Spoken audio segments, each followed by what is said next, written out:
Antes de tudo, pois, exorto que se use a prática de súplicas, orações, intercessões, ações de graças, em favor de todos os homens, em favor dos reis e de todos os que se acham investidos de autoridade, para que vivamos vida tranquila e mansa, com toda piedade e respeito. Isto é bom e aceitável diante de Deus, nosso Salvador, o qual deseja que todos os homens sejam salvos e cheguem ao pleno conhecimento da verdade. Porquanto há um só Deus, um só mediador entre Deus e os homens, Cristo Jesus, homem, o qual a si mesmo se deu em resgate por todos. Testemunho que se deve prestar em tempos oportunos. Para isso fui designado pregador e apóstolo. Afirmo a verdade, não minto. Mestre dos gentios na fé e na verdade. Pai Santo, mais uma vez, rogamos a tua graça e misericórdia na meditação da tua palavra. Fale aos nossos corações, nos edifique, nos exorte, mas também nos leve, ó Deus, a praticar aquilo que agrada ao Senhor.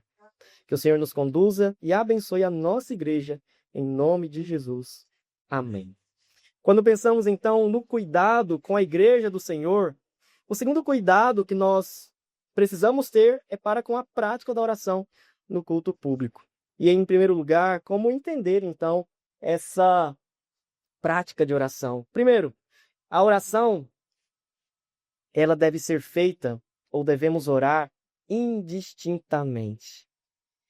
Quando nós olhamos aqui, meus irmãos, para o texto, antes de tudo, antes de falar de eleição de presbítero, de diácono, antes de falar sobre como tratar situações que envolvem os dilemas da igreja, antes de falar de como a igreja deve se portar ou como a igreja deve pregar o evangelho, antes de tudo.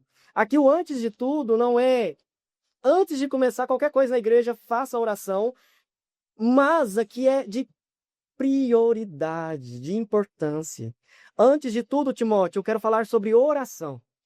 Eu quero falar sobre oração porque eu estou sabendo que os ensinos que estão sendo dados aí na igreja de Éfeso têm ensinado que nós cristãos não devemos orar pelos de fora, pelos ímpios, pelos pecadores, por Nero, porque o que importa somos nós aqui reunidos. Eu estou sabendo, Timóteo, que tem irmãos pregando na igreja de Éfeso que nós devemos considerar como já perdidos. Os gentios, porque eles blasfemam contra o Senhor, porque eles perseguem os irmãos. E nós devemos orar tão somente por aqueles que aqui estão. Eu estou sabendo disso, Timóteo. E por isso, antes de tudo, eu preciso falar com você sobre como deve ser a oração no culto público. Aqui não está tratando de oração particular. Paulo aqui não está tratando ou corrigindo o ensino de Jesus sobre entrar para o seu quarto e orar em secreto, que teu Pai que vem em secreto te recompensará. Aqui é sobre culto público. Aqui não é sobre culto particular. Aqui é sobre igreja, é sobre estarmos juntos e como agimos juntos. Porque tudo que a gente faz aqui, meus irmãos, serve de testemunho para os que estão crescendo na fé em Cristo Jesus. Tudo que a gente faz ou deixa de fazer se torna a regra para os mais novos na fé. Tudo que a gente faz ou deixa de fazer vai influenciar, com certeza, o desenvolvimento e o crescimento dos nossos irmãos na fé em Cristo Jesus. Aqui, Paulo, então, antes de tudo, Timóteo, e pensando como a igreja de Éfeso tem sido um grupo fechado, quase que uma seita, eu exorto que se use a prática de súplicas, de orações, de intercessões, de ações de graças. Vamos entender aqui, brevemente, o que significa esses tipos de oração. Súplica é no sentido de clamor mesmo, é de pedir algo do qual Deus, o Todo-Poderoso, pode fazer. É de rogar a Deus, tenha misericórdia de mim, Senhor. Tenha misericórdia da igreja do Senhor que é perseguida. Tenha misericórdia dos nossos irmãos. Tenha misericórdia do Império Romano. Tenha misericórdia da cidade de Éfeso, que é uma cidade cheia de idolatria. Aqui não é somente súplicas por nós, por nossos irmãos enfermos, por nossos irmãos em processo de tratamento ou de sonho a ser realizado, mas é de súplica em favor, como nós vamos ver, do contexto que nós estamos vivendo. Lembra que eu disse? Timóteo, provavelmente ele vai falecer com 71 anos, mais ou menos ali na casa de 70 a 80 anos, apedrejado e apaulada por pregar contra essa cidade que ele ora e suplica ao Senhor. Converta esse povo para que não venha se dobrar mais a Diana, mas que esse povo se dobre ao Senhor. Paulo aqui ensina então, se use a prática de súplica, orações. Orações aqui, embora esteja de um modo geral, e talvez a palavra que a gente mais utilize, mas a palavra aqui que é usada como sinônimo é adoração. Além de clamar, de rogar, de pedir ao Senhor, adore-o através da oração no culto público. Ensine os irmãos da igreja de Éfeso que por meio da oração a gente adora ao Senhor. Por quê? Porque senão, na igreja, a gente vai entender que horas que a gente adora ao Senhor no culto público? Na hora dos cânticos e hinos espirituais. A gente adora ao Senhor por meio da oração, a gente adora ao Senhor por meio dos cânticos, por meio da leitura da palavra em reverência, a gente adora ao Senhor com os nossos comportamentos, a gente adora ao Senhor na entrega dos dízimos e ofertas. Estar aqui, meus irmãos, todos os elementos do culto devem ser como adoração ao Senhor. Tome cuidado para que quando você se referir ao momento de cânticos, você não diga assim, agora vamos adorar ao Senhor. Nós já estamos adorando. Vamos adorar por meio de cânticos. Parece ser coisa simples, banal, mas às vezes a gente pensa que adorar ao Senhor na igreja é só quando a gente canta. E não é só quando a gente canta. Além da oração, intercessões, interceda, clame por pessoas, clame por irmãos, por famílias, clame pelos de perto, pelos de longe, clame. E ações de graça. Senhor, nós te louvamos, porque o Senhor respondeu a nossa oração. Nós te louvamos, Senhor, porque Timóteo chegou em Éfeso bem. Senhor, nós te louvamos porque o Senhor tem, no caso aqui da igreja de Éfeso, tem preservado Paulo de modo que mesmo preso ele tem pregado para toda a guarda do Império Romano, de modo que ele chega a dizer que todos já ouviram o Evangelho. Obrigado, Senhor. Paulo então diz que esses elementos ou essas características de tipos de oração devem estar presentes no culto. E a pergunta é, em favor de quem que a gente vai fazer isso? Em favor de quem que nós iremos suplicar, orar, interceder e agir com ações de graças? Nós fazemos a Deus. Mas em favor de quem? Paulo diz então, primeiro, em favor de todos os homens. Não é só em favor da igreja. No culto público a gente não ora, a gente não suplica, a gente não intercede, a gente não agradece apenas pelos de casa. A gente ora também pelos que não são cristãos, para que venham a ser. A gente ora também por aqueles que estão no leito de morte. Senhor, resgata-o, salva-o, cura-o, em nome de Jesus. E alguém chega, meu irmão, eu não sei se você está sabendo, mas essa pessoa aí que está quase morrendo não é crente não. O que a senhora, ou o que o senhor quer dizer com isso? Uai, ele já está perdido já. Não tem mais jeito, vai orar para quê? Já nunca quis Cristo. Agora quase morre, não morre. O que ele pode adiantar? Pode adiantar muito, meus irmãos. Ele pode ser atendido por um médico cristão, por uma enfermeira cristã, por uma técnica de enfermagem cristã. Ele pode receber um capelão hospitalar ali. Ele pode se dar lembrando de cânticos que ouviu na infância, ou mesmo como vizinho da igreja que cantava, e ali, mesmo em face da morte, oh Senhor, o Senhor lembrou de mim aqui. Depois de tudo que eu fiz, depois de tantas vezes que eu praguejei aquela igreja, depois de ter colocado fogo no padrão para que os irmãos não tivessem culto, o Senhor vem ao meu encontro e me resgata em favor de todos os homens, em favor de escravos, de livres, em favor do Império Romano, em favor dos escravos do Império Romano, em favor de ricos, de pobres, de homens, de mulheres, de gentios, de judeus, em favor de todos os homens. A igreja não pode ser algo voltado para si mesmo. A igreja não pode ser um lugar que a gente fecha as portas. Ei, meus irmãos, agora aqui a gente está reservado do mundo, agora aqui é o pedaço do céu. É um pedaço do céu. E por ser um pedaço do céu, que a gente tem que ter o mesmo sentimento que há no Senhor de querer que todos sejam salvos. É por ser um pedaço do céu que nós devemos manifestar em culto público o mesmo amor que há em Deus. Como o apóstolo Paulo vai dizer, o qual deseja que todos os homens, versículo 4, sejam salvos e cheguem ao pleno conhecimento da verdade.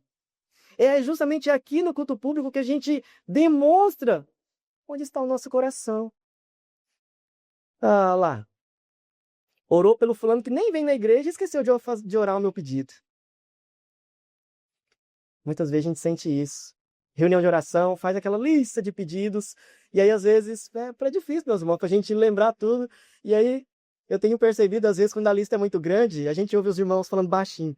Fulano. Alguém fala assim, não sei se é José, se é Francisco o nome, alguém fala assim, é Francisco. Mas de uma forma que todos nós possamos lembrar de todos os pedidos, mas o seu pedido como cristão não é mais importante do que a necessidade de orarmos por alguém que nunca foi cristão na vida. Por isso que Paulo diz em favor de todos os homens, meus irmãos. Eu não quero que vocês façam acepção, porque Deus não fez. Eu não quero que vocês ajam separando homens, mulheres, nações, povos, tribos, porque Deus não fez isso. E Deus não fará isso. Em favor de todos os homens, primeiro grupo. Segundo grupo, em favor dos reis. E aqui, meus irmãos, pensando no Império Romano, aqui eu posso imaginar os irmãos ouvindo isso, e se não for pelo temor de Deus, Paulo está comunado com o Império Romano. Paulo com certeza faz parte de um partido de Nero. Paulo com certeza já foi comprado e quer sair, ele foi subordinado, ele é corrupto.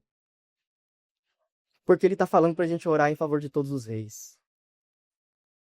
Mas Paulo aqui, ele não está fazendo por dinheiro, ele não está fazendo por benefício político, até porque é Nero que vai mandar decapitá-lo, provavelmente. Ele está fazendo aqui porque na palavra de Deus, a gente tem o ensino de que se deve orar em favor daqueles que receberam a autoridade da parte de Deus. Não por causa de quem são ou de quem deixam de ser, pelos males ou pelos bens que praticam, mas porque toda autoridade procede de Deus. Isso significa que Deus se agrada de Nero? Jamais. Deus não se compactua com o pecado, com a corrupção, com o suborno, com a maldade. Mas lembra de Cristo Jesus diante de Pôncio Pilatos? Se Deus não tivesse te dado autoridade, nenhuma autoridade você teria sobre mim. Nenhuma autoridade teria sobre mim. Aqui para nós aprendermos, meus irmãos, uma coisa que você esquece. E que fica cheio de ai, ai, ai. O verdadeiro rei, o verdadeiro governante, o verdadeiro presidente é Cristo Jesus. Todos estes são apenas homens falhos, miseráveis, pecadores, e que muitos cristãos se arrastam por causa deles. Não se arrastam por causa de Cristo. Vai em manifestação, mas não vai servir no acampamento. E quando a gente fala sobre oração, eu nunca oraria porque eu não queria ter esse irmão na igreja. Eu não queria ter esse governante na minha igreja. A gente faz tudo pelo mundo. E nada pela igreja. Nada por Cristo Jesus. E você acha ruim falar disso na igreja. Levanta cedo para votar, mas levanta cedo para vir na assembleia eleger presbíteros, diáconos e pastores. Aí manda o pastor, não elege presbítero, não elege diácono. Mas essa igreja é muito ruim. É ruim por causa de você. Porque você não vem, não participa, não ajuda. Não abençoa a igreja. E há de ser assim até que você mude. E há de ser assim até que você entenda qual é a boa vontade de Deus para a sua vida. A gente muda tudo por causa das outras coisas, mas por causa da igreja não. Paulo aqui diz em favor dos reis, porque Nero não é nada perto de quem Cristo é. Nenhum presidente, por mais tempo que tenha governado, e hoje a gente tem aí governantes que estão já há décadas no poder. Basta o querer do Senhor e todos estes morrem. E a gente fica preocupado se eleição, se é ditadura, se foi comprado. Meus irmãos,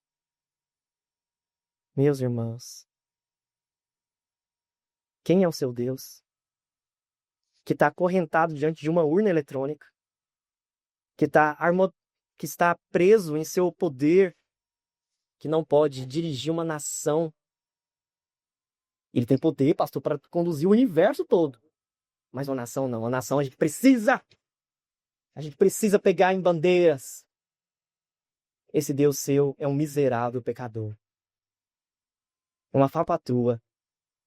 É um Deus que só você acredita que ele existe. Porque o Deus da Bíblia faz Faraó dizer, vai servir a Deus. O Deus da Bíblia faz os ídolos ser ídolos. Pedaço de madeira. Se dobrar diante de outros. Porque só Deus é rei. O Deus da Bíblia é o Deus que sustenta todas as coisas com a palavra do seu poder. E a gente, meus irmãos, não quer orar. Deus pode mudar o rumo da nação. Porque a igreja evangélica não tem orado. Tem feito acordo, tem feito campanha para A, para B. Por isso. O Brasil é isso por causa nossa. Por causa nossa, a gente não ora. A gente dá oportunidade para apresentar voto. A gente não clama, não suplica. A gente prega, a gente faz campanha. Prega adesivo em carro, prega nas redes sociais. Orar não. Orar, todo mundo ora. Precisa de gente para falar. A gente precisa de gente para orar. Porque se orasse, o mundo estaria completamente diferente. O nosso país, o nosso estado, a nossa cidade. E um terceiro grupo, todos os que acham investidos de autoridade. Aqui tem um princípio da teologia bíblica que nos mostra que lá nos 10 mandamentos, quando Moisés ensina sobre honrar pai e mãe, ele está englobando em pai e mãe não apenas o pai e a mãe, mas todos aqueles que se acham investidos de autoridade. Professores, policiais, os anciãos, os profetas, todos aqueles que possuem autoridade sobre você, os avós, os tios, você deve honrar. Então aqui não é uma repetição do segundo grupo, dizendo, ore por todos os reis e ore também em favor de todos os governantes. Não é uma repetição, mas é mostrando que todos os homens, os governantes, mas não só os governantes a quem nós talvez tenhamos mais uma visão clara da sua autoridade pelo cargo que exerce, mas também a nossa família em casa. Você que é mais novo, ore pelo seu pai. Não, pastor, mas ele não é crente. Então ore mesmo assim. Aí que você deveria orar mesmo. Orar pelos avós. Orar por todos. Porque é geralmente dentro de casa que a gente começa a ter um olhar de acepção. Eu fui lá visitar fulano, minhas tias, me tratou muito mal. Não vai ter minha oração mais. Paulo diz, não faça isso, ore em favor de todos os que se acham investidos de autoridade. Ore pelos presbíteros, pelo pastor, pelo diácono, por quem recebe função na igreja. Ore por todos. Mas ore também pelo policial lá que está fazendo a vigia enquanto você está dormindo tranquilo. Tem alguém expondo a vida. Ore por essas pessoas. Ore por aqueles que receberam autoridade. O professor dentro da sala de aula, orar por eles. Porque, na verdade, o professor recebe menos respeito do que de um colega para com o outro. O professor hoje é quase que o inimigo dentro da sala de aula. E a gente que teve a oportunidade de estudar sobre pedagogia e fazer alguns cursos nessa área, a gente tem percebido aí nesses documentos mais novos que o professor quase que é visto como estorvo dentro da sala de aula. Eu sinto muito pelos irmãos que trabalham nessa área, mas Infelizmente, as pesquisas que a gente tem visto aí, acadêmica, é sempre colocando o professor, começou como professor autoridade, depois o professor virou facilitador, e agora o professor é quase que um dificultador. Então, o professor deve fazer quase que aquilo que os alunos quiserem, e a nota que o professor tem que dar é a nota que o aluno quer. Ore pelos professores. Ore por aqueles que exercem autoridade para que eles possam, então, ser alcançados. Olha, eu vou voltar aqui, meus irmãos. Paulo não está dizendo, ore para que o governo seja bem-sucedido. Ore para que as pessoas sejam bem-sucedidas. Orem para que todos os investidos de autoridade sejam... Ele está falando aqui sobre conversão. Ele está falando aqui, mais do que bem-estar, ele está falando sobre nova vida. É isso que deve ficar nos nossos corações. Suplicar em favor deles para com a salvação. Porque oramos? Nós oramos, como diz o próprio texto, para que, versículo 2, vivamos vida tranquila e mansa. O que tem a ver tranquilo e manso nesse contexto de oração? Paulo está pensando num ambiente mais fácil para pregar o evangelho. Porque se todos estes homens ímpios, todos esses governos ímpios, todas essas autoridades ímpias se voltam contra a igreja por falta de testemunho, muitas das vezes, da própria igreja, isso vai dificultar em muito a pregação do evangelho. Até porque as palavras que o apóstolo Paulo usa, aí com relação a tranquilo, tem a ver com a isenção de perturbações externas, ou seja, pode viajar, pode levar o evangelho, pode fazer reunião lá na chácara, pode pregar a Cristo Jesus lá na praia, como Paulo fez, e que deu início, então, à igreja de Filipos. O que Paulo está dizendo, meus irmãos, se a gente começar a blasfemar porque são ímpios, isso vai afetar o desenvolvimento do reino de Deus, humanamente falando. Isso vai impedir que a igreja avance na rapidez com que ela poderia se desse bom testemunho e orasse em favor de todos para com a salvação. Porque se a gente já tem orado pela cidade, quando você for visitar uma casa, o coração já vai estar amolecido. O terreno já vai estar preparado. O abrir já vai ser com um sorriso. Nossa, fulano tá precisando de alguém vir cá orar mesmo por mim. De outro modo, o que você vai fazer aqui? Não, eu vim falar da palavra. Não. Muitos já me falaram da palavra de Deus e sempre acaba em dinheiro. Não quero saber de vocês. Mas quando a gente ora, antes de ir, o próprio Senhor vai preparando o caminho. A gente teve a oportunidade de entregar alguns folhetos a mês retrasado. E aí, não entra, eu vou fazer um café. Não, fulano, a gente precisa... Mas entra, moço, vai ser rapidinho. Mas porque a gente orou. Porque estamos desfrutando de uma vida tranquila. Não é vida de rede, não, meus irmãos. Não é vida de ficar em casa no ar-condicionado. É de sair nas ruas e encontrar um caminho já preparado pelo Senhor. E com relação a manso, com relação aqui a perturbações internas, no sentido de preocupações. Nossa, fulano saiu para pregar, não voltou. Será que ele foi capturado? Será que ele foi morto, apedrejado? Será que ele morreu? Será que ele está vivo? Quando a gente vive aquilo que o apóstolo Paulo está almejando para a igreja de Éfeso, nossa, ele está demorando, que benção. Deve ser que está conversando, já aconselhando. Deve ser que já começou a fazer a primeira lição do catecúmenos lá com a família. Mas quando o clima está difícil, está de perseguição, de guerra, de contendas, onde há perturbações e ameaças de todos os lados, uma demora pode significar a morte.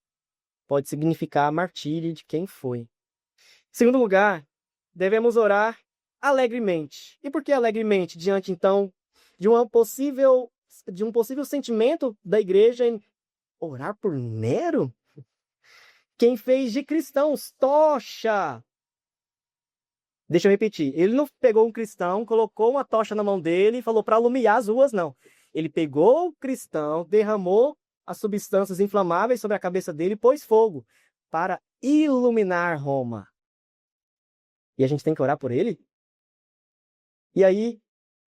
E alegremente? Mas por que devemos fazer isso?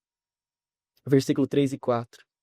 Isto é bom e aceitável diante de Deus, nosso Salvador, o qual deseja que todos os homens sejam salvos e cheguem ao pleno conhecimento da verdade. Aqui, nós percebemos que a nossa oração, a nossa súplica, a nossa intercessão, ela deve ser alegre porque nós estamos fazendo conforme a vontade de Deus. Nós estamos sendo coparticipantes com aquilo que Deus está realizando no mundo, através da igreja, através da pregação do Evangelho, através de Cristo Jesus, através do Espírito Santo, que é a salvação.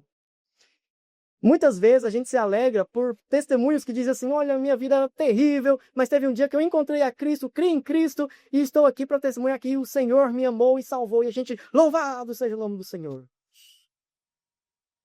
Mas você ora por um embriagado para que ele venha a ser convertido? A gente ora por uma família que está em casos de autodestruição, para que nós possamos testemunhar essa família aqui à frente, pai, mãe, filhos. Estamos aqui pela graça do Senhor. Tá vendo como que a gente quer a conversão, mas a gente não quer orar por eles. A gente não quer dedicar um tempinho da nossa oração por aqueles que aos nossos olhos é odioso demais, é imprestável demais, é perdido demais. Mas eu e você estávamos perdidos. E alguém orou por nós. Eu e você praticávamos coisas terríveis. E mesmo assim o Senhor foi misericordioso para conosco e nos perdoou. Aqui, isto é bom e aceitável diante de Deus, nosso Salvador.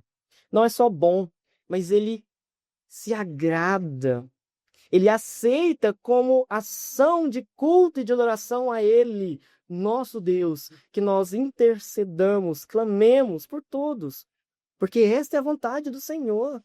Assim como foi a vontade do Senhor que nós fôssemos alcançados e fomos, assim é a vontade do Senhor que outros continuem a ser alcançados pela graça do Senhor. Mas quando a gente olha para a palavra do Senhor, nós somos muito mais o filho mais velho do que o filho pródigo na parábola do filho pródigo. Nós somos aquele que diz para o pai, quando vê o filho, e dizemos, sumiu com os bens do Senhor, gastando tudo com prostitutas. O Senhor mandou matar o bezerro gordo para ele. Inconformado, como que meu irmão é recebido em casa? Como que aquele ímpio pode entrar na igreja? Como que aquela pessoa tem a ousadia de participar da ceia do Senhor? E o pai aqui, representando então Deus, me responde, meu filho, você está sempre comigo. Tudo que eu tenho é seu, mas era preciso festejar e alegrar-se, porque este seu irmão estava morto e reviveu. Estava perdido e foi achado. A Bíblia não diz que esse irmão mais velho, que representa os religiosos, fariseus, escribas, não diz que ele foi festejar. Parece que ele fica ali inconformado. Mas o pai mostrando, meu filho, meu filho, você é meu filho. Você está ouvindo isso? Você é meu filho. Você não deixou de ser meu filho porque o outro foi revivido. Você é meu filho, tudo que é meu é teu. A salvação é tua, a vida eterna é tua, os tesouros celestiais é seu. Por que nós não nos alegramos com a salvação dos outros? Será que falta recurso, bênção? Será que o fato de Deus salvar mais um que não deveria salvar vai atrapalhar ele de me ouvir nas minhas orações diárias? O pai então responde de uma forma tão tranquila, tão amorosa. Mas os religiosos ali, o Senhor se assenta com publicanos e fariseus. O Senhor sabe com quem o Senhor está se assentando? Com Mateus, coletor de impostos, traidor da pátria. O Senhor sabe quem ele é? Não sabe. E nisso aí eu já vejo que o Senhor não é filho de Deus, porque se fosse, saberia quem é. Eu sei quem ele é. Por isso eu vim salvar os perdidos. Porque os sãos não precisam de ajuda, não precisam de médico, não precisam de um salvador, não precisa do sangue do cordeiro, porque já são bons demais aos seus olhos. Quando nós praticamos intercessão, a gente entende biblicamente que nisso nós demonstramos nosso amor ao próximo, nossa dependência da suficiência de Deus. Tu pode todas as coisas, Senhor, inclusive resgatá-los. Comunhão verdadeira, porque nós demonstramos, como diz João, mentimos quando dissemos que amamos a Deus a quem não vemos e ao próximo que vemos nós não amamos. Mentimos. Demonstramos comunhão verdadeira e participação naquilo que Deus está realizando, a salvação. Eu trouxe uma história na pregação do Encontro Vitória na Cruz, que é a história de John Newton, que é o traficante de escravos em navios transatlânticos. Ele era uma das pessoas responsáveis por transportar escravos. E ele, então, é o que vai compor aquele hino que nós conhecemos como Maravilhosa Graça. Meus irmãos, naqueles tempos, olhar para aquele homem carregando pessoas, rasgando seus laços familiares, levando mãe e deixando filho, levando a família toda e muitas vezes deixando o neném porque morreria, não aguentaria a viagem no oceano. E aquela criança gritando ali na praia e os pais desesperados. Ele foi alcançado pela salvação em Cristo Jesus. E em uma das suas estrofes, né, ele vai dizer justamente isso. A maravilhosa graça do Senhor me alcançou, sendo eu tão pecador, tão miserável, tão indigno, o Senhor me alcançou. Aqui nós vemos como que o testemunho da salvação vai alcançando pessoas mais improváveis, como Paulo. Como eu gosto de dizer, o ex-serial killer, que matava cristãos, que os forçava a blasfemar como o nome de Deus, para que tivesse algum motivo de prendê-los ou matá-los. E como diz a expressão, né? Paulo caiu do cavalo. No grande afã de eu vou guardar os mandamentos de Deus e vou acabar com essa igreja. Ele se tornou um dos principais nomes desse movimento no primeiro século da igreja primitiva. Olha só que reviravolta, hein? O grande perseguidor é o grande perseguido. O que mata a todos é o que agora está nas mãos de todos, para fazer dele o que bem quisesse. Tocha humana, leões, apedrejar, amputar. Isso é o que Cristo faz conosco. Nos transforma por inteiro, nos transforma por completo. E, em terceiro lugar, devemos orar convictamente. Vamos orar, né? Então, se é para orar, vai que acontece alguma coisa. Não é que vai que acontece alguma coisa. Vai acontecer alguma coisa. Quando a igreja ora, acontecem coisas. E isso não é uma superstição, isso não é colocar Deus refém das nossas orações, mas é cumprir aquilo que Deus diz. Se o meu povo orar, eu responderei, eu abençoarei, eu mandarei chuvas. Mas está sem chover, o que a gente faz? Corre para a meteorologia. Se está faltando fruta, o que a gente faz? Corre para o supermercado, faz uma compra boa, faz uma despensa, guarda o alimento, porque vai faltar. E a oração? Obrigado, Senhor, por este alimento. Não é obrigado por este alimento. Senhor, não deixe faltar. Você, às vezes, tem condições de fazer lá uma despensa. E quem não tem? E aí, o que vai fazer? Você vai dar seu alimento que você comprou para guardar? Eu acho que não. Eu acho que não. Mas, o que a gente faz, então? Orar convictamente tem a ver com orar certos daquilo que Cristo é poderoso para fazer. A partir do versículo 5 ao 7.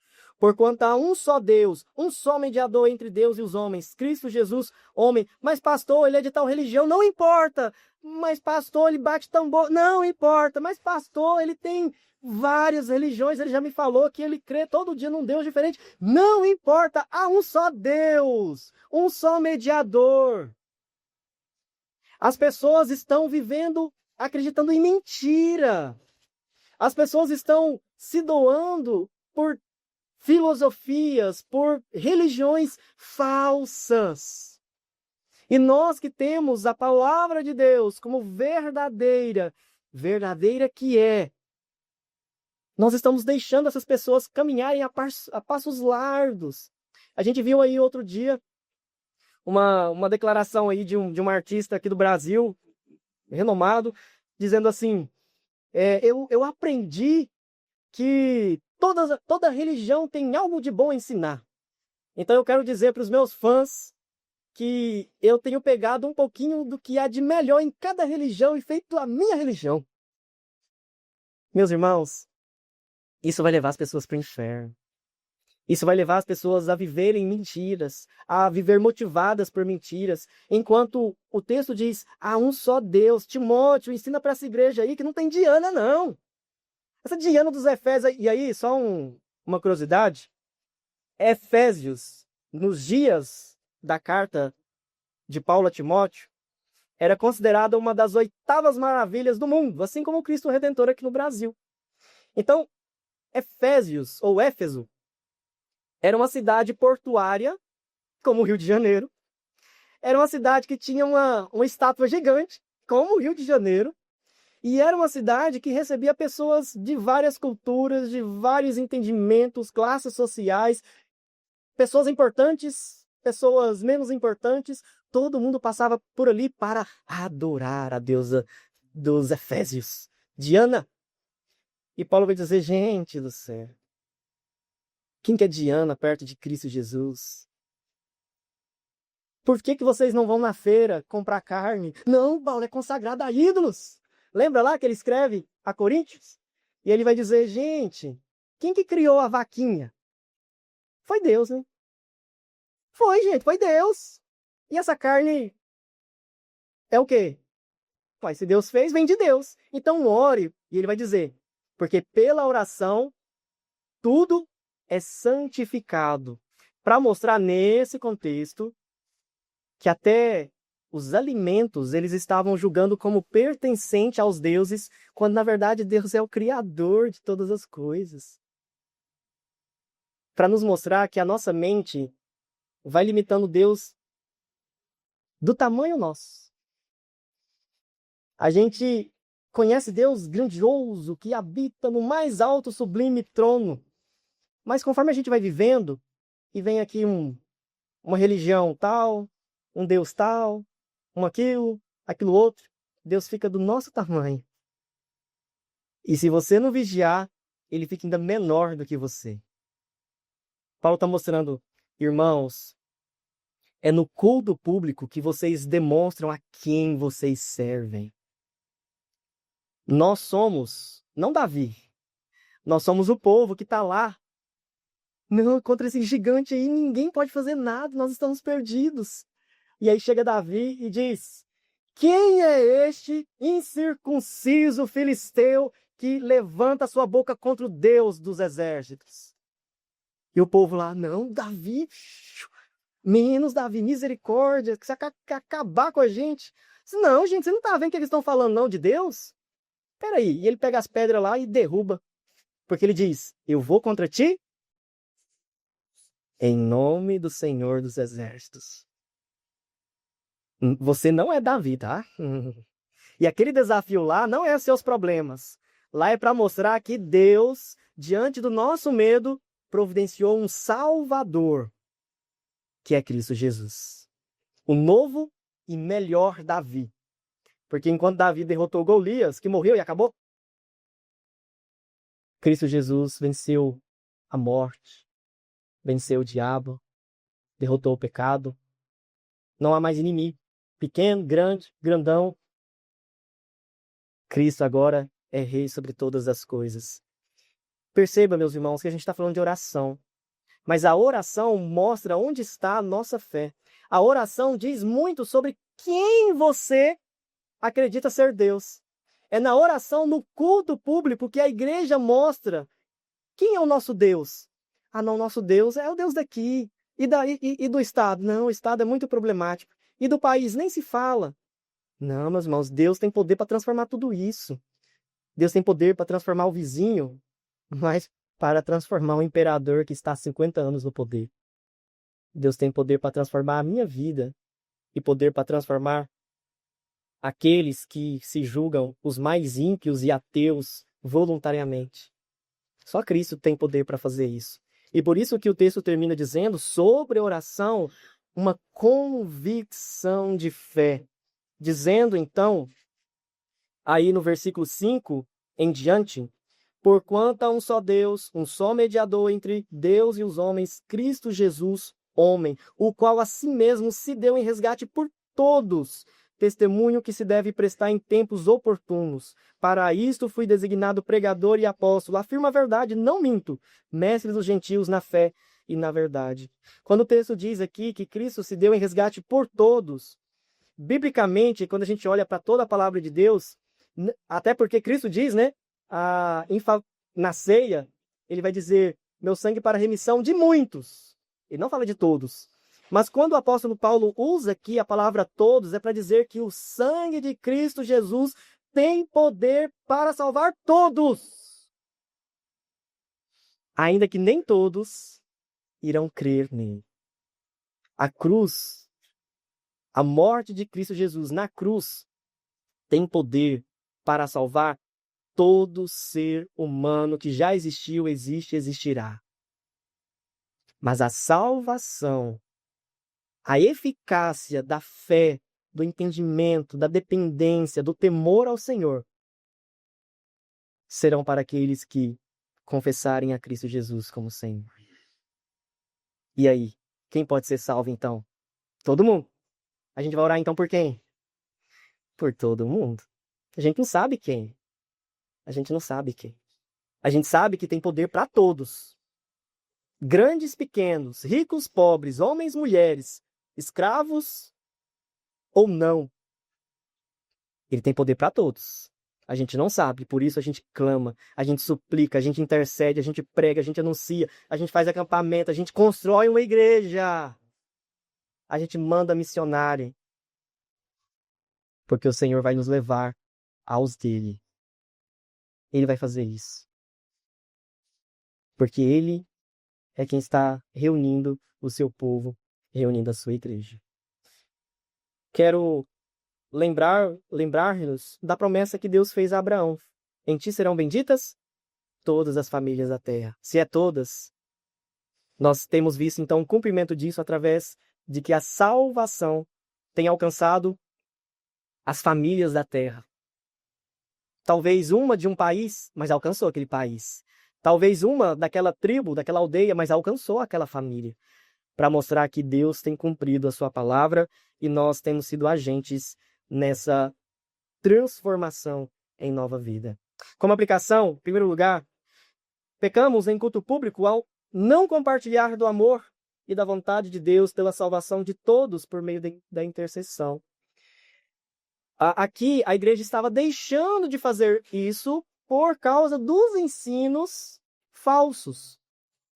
Paulo, então, mostra, orem, porque se vocês não orarem, vocês estarão pecando contra o Senhor, cujo Deus se agrada que nós o façamos. Segundo lugar, a prática da intercessão no culto público serve de lembrete do amor que recebemos quando éramos inimigos de Deus.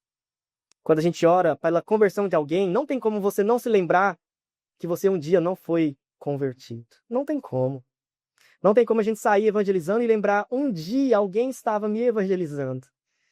A oração no culto público nos lembra do amor de Deus e o quanto ele está trabalhando através da igreja para que todos sejam alcançados pela pregação do Evangelho. E em terceiro lugar, a prática da intercessão nos leva a imitar nosso Salvador, que mesmo sob a face de morte orou, Pai, perdoa-lhes porque não sabem o que fazem. Jesus orou isso aqui quando os discípulos dormiram no jardim? Não.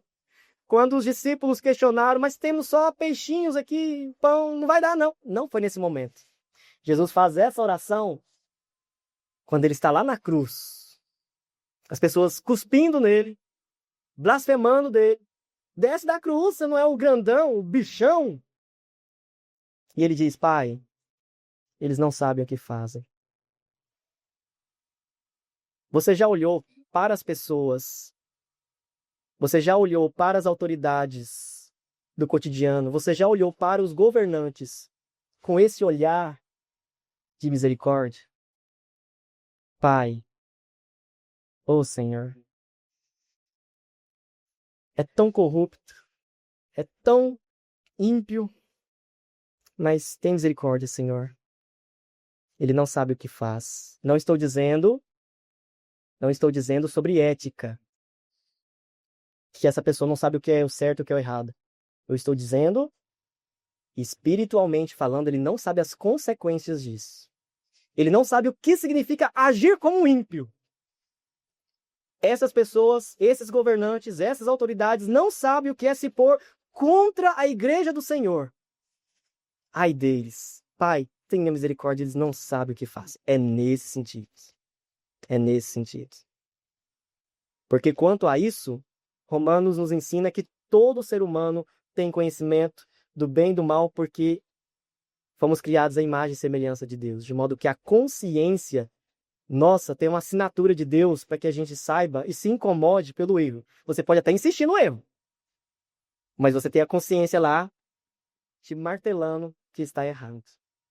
Que possamos olhar, meus irmãos, com um olhar de misericórdia, espiritualmente falando, pensando a salvação, não como coitados, mas como pessoas que estão vivendo cativos do pecado, com as suas mentes embrutecidas e longe dos caminhos do Senhor.